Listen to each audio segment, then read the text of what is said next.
Zeeshan twin और उसकी team किसी भी तरह के सामाजिक कुरीतियों का समर्थन नहीं करते हैं। यह कहानी एक काल्पनिक रचना है। यह किसी भी जाति, धर्म या संप्रदाय को ठेस पहुंचाने के उद्देश्य से नहीं बनाई गई है। यह कहानी केवल मनोरंजन के लिए बनाई गई है। कृपया इसे गंभीरता से ना लें।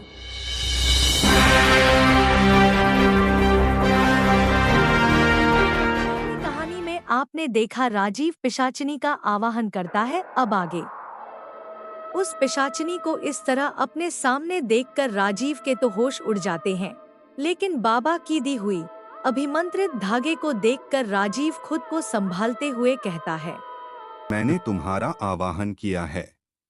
उसकी बातें सुनकर पिशाचिनी बहुत क्रोधित होती है और उसे मारने के लिए उसकी ओर बढ़ती है, लेकिन उसे जोरदार झटका लगता है। तभी राजीव, तुम्हारी सारी कोशिशें बेकार हैं। अब तुम मेरी गुलाम हो। यह लो, इंसान का ताज़ा खून, इसे पी लो और मेरी इच्छाओं को पूरी करो। पिशाचिनी बहुत भूखी थी।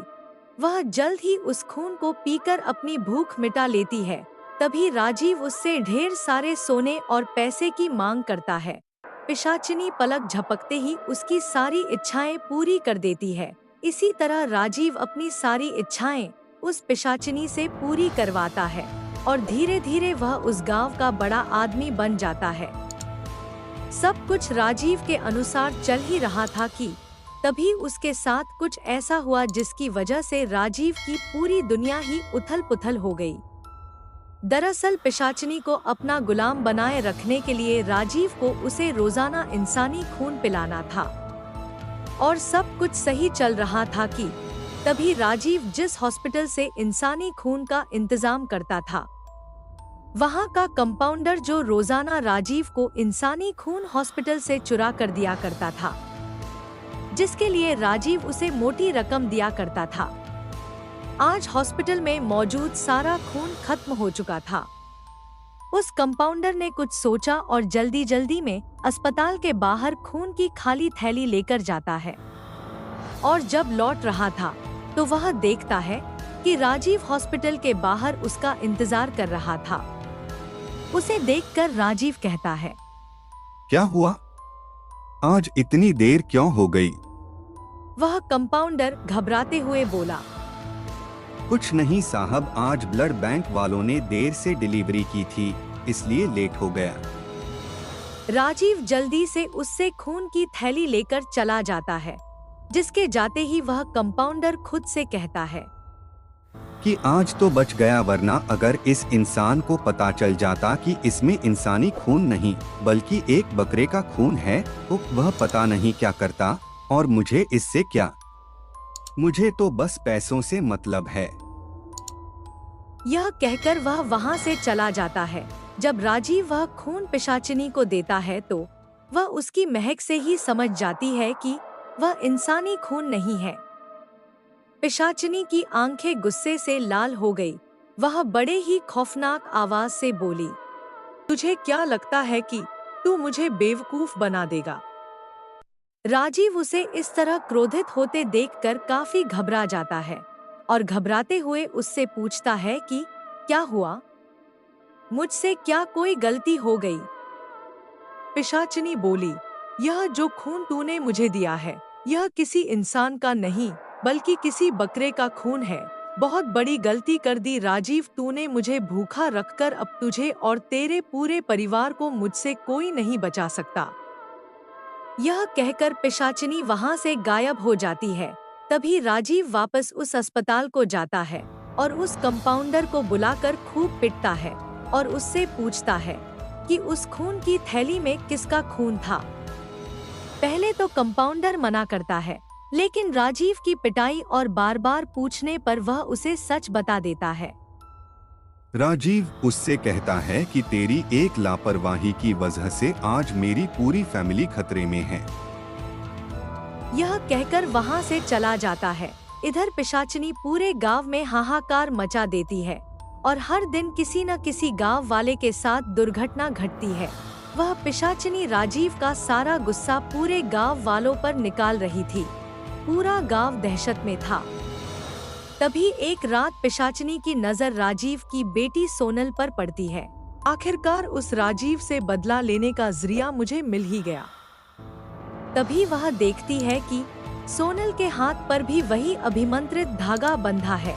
पिशाचिनी कुछ सोचती है और फिर अगले दिन सोनल के कॉलेज में प्रोफेसर बनकर उसके क्लास में पहुंच जाती है और कुछ सवाल पूछने के बहाने उसे खड़ा कर देती है और सवाल पूछती है। तभी वह क्रोधित होते हुए बोलती है, सोनल, तुमने अपने हाथ पर ये क्या बांधा हुआ है? क्या तुम्हें नहीं पता कि ये सारी चीजें कॉलेज में पहनकर आना मना है?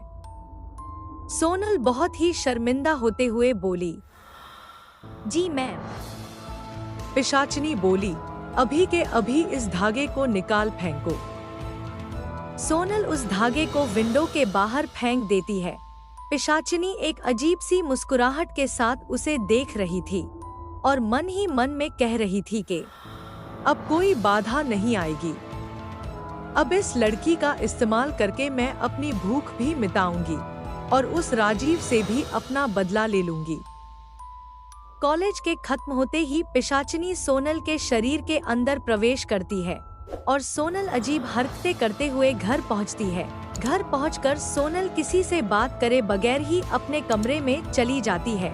सोनल की माँ और पिताजी उसका यह रवैया देखकर काफी हैरान होते हैं, लेकिन राजीव का ध्यान उस पिशाचिनी पर लगा था जो अब उसके काबू से बाहर हो चुकी थी। राजीव, पता नहीं वह पिशाचिनी अब क्या करेगी। मुझे तो डर है कहीं वह मेरे परिवार को निशाना ना बना ले।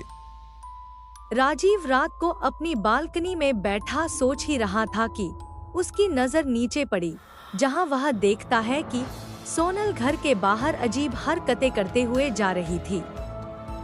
तभी राजीव सोनल को आवाज देता है, लेकिन सोनल उस पिशाचिनी के वश में होने के कारण उस आवाज को अनसुना करते हुए चली जाती है। अपनी बेटी को इस तरह की हरकतें करते देखकर उसकी तो मानो थूक ही गले में सूख गई हो। वह घबराते हुए अपने कमरे की घड़ी की तरफ देखता है। घड़ी में 12:15 हो रहे थे। अघोरी के कहे अनुसार पिशाचिनी के शिकार का समय रात के 12 बजे के बाद का होता है। घबराते हुए राजीव अपनी बेटी का पीछा करता है। तभी वह देखता है कि सोनल गांव के सुनसान रास्ते से गुजर रही थी, जहां कुछ शराबी शराब का लुत्फ उठा रहे थे। तभी उसकी नजर वहां से गुजर रही सोनल पे पड़ती है, जो जंगल की तरफ जा रही थी। वे लोग भी उसके पीछे पीछे जंगल की तरफ जाते हैं। जंगल के बीचों बीच पहुंचते ही पिशाचिनी ने अपना असली रूप दिखाया और उन सभी शराबियों को मारकर उनका खून पीने लगती है। ये सभी घटना राजीव अपने आंखों से देख रहा था। जैसे तैसे उसने अपनी आवाज को अपने मुंह में दबा रखा था। कुछ देर बाद जब पिशाचिनी ने अपनी भूख मिटा ली तो वह वापस से घर की तरफ लौट गई। राजीव भी उसके पीछे पीछे घर पहुंच गया। रात भर राजीव के आंखों के सामने वही दृश्य चल रहा था। वह समझ गया कि पिशाचिनी ने उसकी बेटी को अपने वश में कर लिया है। सुबह जब सोनल अपने कॉलेज जा रही थी तो राजीव की नजर उसकी कलाई पर पड़ती है। वह अभिमंत्रित धागा उसकी कलाई पर नहीं था। राजीव घबराते हुए बोला, मेरी बेटी की जान खतरे में है। मैं रात को ही अघोरी बाबा से मिलकर इस समस्या का समाधान मांगूंगा, वही मेरी मदद कर सकते हैं। सीख, गलत रास्तों पर लिया गया फैसला भी गलत होता है।